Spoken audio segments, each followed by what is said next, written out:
اللہ تعالیٰ کے ایسے برگزیدہ ولی جنہوں نے ہزاروں میلوں پر پڑے ہوئے ملکہ بلقیس کے تخت کو حضرت سلیمان علیہ السلام کے پلک جھپکنے سے پہلے پہلے ان کے قدموں میں لا کر رکھ دیا۔ ناظرین، ویسے تو اللہ تعالیٰ نے جنات کو انسانوں سے کئی زیادہ طاقت عطا فرمائی ہے، اور ظاہری طور پر بھی انسان جنات کے سامنے بہت ہی کمزور ہے، لیکن یہی انسان اگر اللہ تعالیٰ کو راضی کر کے اللہ تعالیٰ کا قرب حاصل کر لیتا ہے تو اس وقت اللہ تعالیٰ کے ساتھ اسے خاص نسبت حاصل ہو جاتی ہے۔ تو اس وقت اللہ تعالیٰ اپنے محبوب بندے کو ایک ایسی طاقت عطا فرماتا ہے کہ وہ شخص اس وقت زمین پر بیٹھ کر دنیا کی ہر چیز کو دیکھ سکتا ہے۔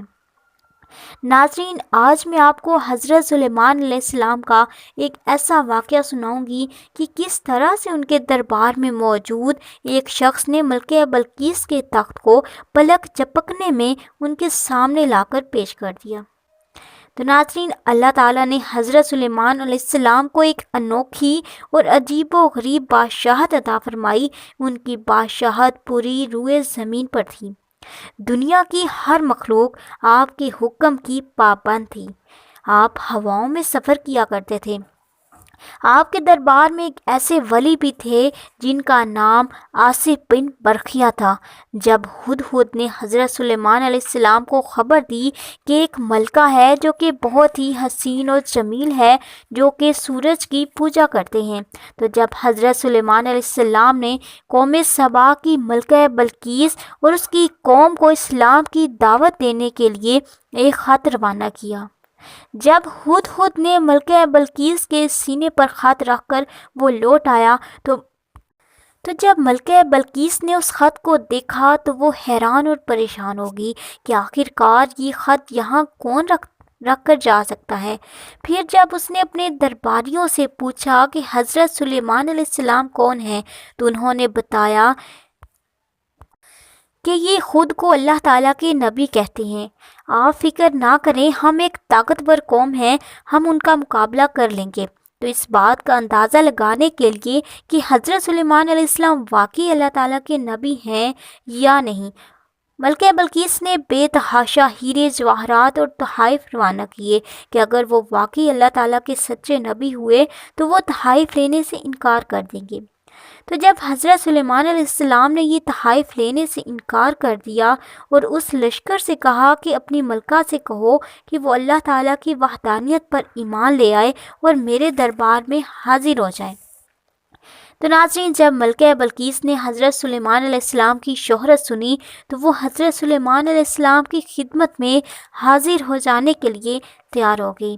جب حضرت سلیمان علیہ السلام کو علم ہوا کہ ملکہ میرے دربار میں حاضر ہو رہی ہے تو حضرت سلیمان علیہ السلام نے دربار میں موجود سب لوگوں سے مخاطب ہو کر فرمایا کہ ہے کوئی ایسا شخص جو ملکہ بلقیس کے یہاں پر پہنچنے سے پہلے پہلے اس کے تخت کو میری خدمت میں لا کر حاضر کر دے۔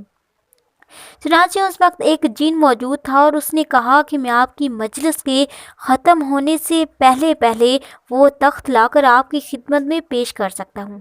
تو آپ نے فرمایا کہ نہیں، مجھے یہ تخت اس سے بھی پہلے چاہیے۔ تو ایک اور جن نے کہا کہ آپ اپنی نشست سے اٹھ کر جب دوبارہ بیٹھیں گے تو اتنی ہی دیر میں وہ تخت آپ کی خدمت میں حاضر کر سکتا ہوں۔ تو آپ نے کہا کہ مجھے اس سے بھی پہلے وہ تخت چاہیے۔ تو اللہ تعالیٰ کا ایک برگزیدہ بندہ اٹھا اور اس نے کہا کہ اے اللہ کے نبی، میں آپ کے سامنے آپ کے پلک جھپکنے سے پہلے پہلے وہ تخت لا سکتا ہوں۔ چنانچہ حضرت آصف بن برخیا نے ہزاروں میلوں کی دوری پر موجود وہ تخت آپ کے قدموں میں لا کر رکھ دیا۔ آخر کار وہ تخت کیسے پلک جھپکنے سے پہلے پہلے حضرت سلیمان علیہ السلام کی خدمت میں لا کر رکھ دیا گیا؟ تو مفسرین فرماتے ہیں کہ حضرت آصف بن برخیا کے پاس اللہ تعالیٰ کا علم لدنی تھا اور آپ نے اللہ تعالیٰ کے اسم اعظم کی برکت سے یہ تخت پیش کر دیا۔ وہ اللہ تعالیٰ کے خاص اور کامل ولی تھے۔ اس کے بعد حضرت سلیمان علیہ السلام نے اس تخت کی شکل و صورت تبدیل کرنے کا حکم دیا کہ آیا وہ تخت ملکہ بلقیس پہچانتی بھی ہیں کہ نہیں۔ تو جب ملکہ بلقیس حضرت سلیمان علیہ السلام کے دربار میں حاضر ہو گئیں تو آپ کی عالی شان و شوکت، شان و سلطنت کو دیکھ کر حیران اور پریشان ہو گئی کہ جب حضرت سلیمان علیہ السلام نے پوچھا کہ کیا آپ پہچانتی ہیں کہ یہ تخت کس کا ہے، تو وہ پہچان گئی کہ یہ تو میرا ہی تخت ہے، اور انہیں یقین آ گیا کہ یہ کسی عام شخص کا کام نہیں ہے۔ تو اس طرح سے ملکہ بلقیس نے حضرت سلیمان علیہ السلام سے متاثر ہو کر اسلام قبول کر لیا۔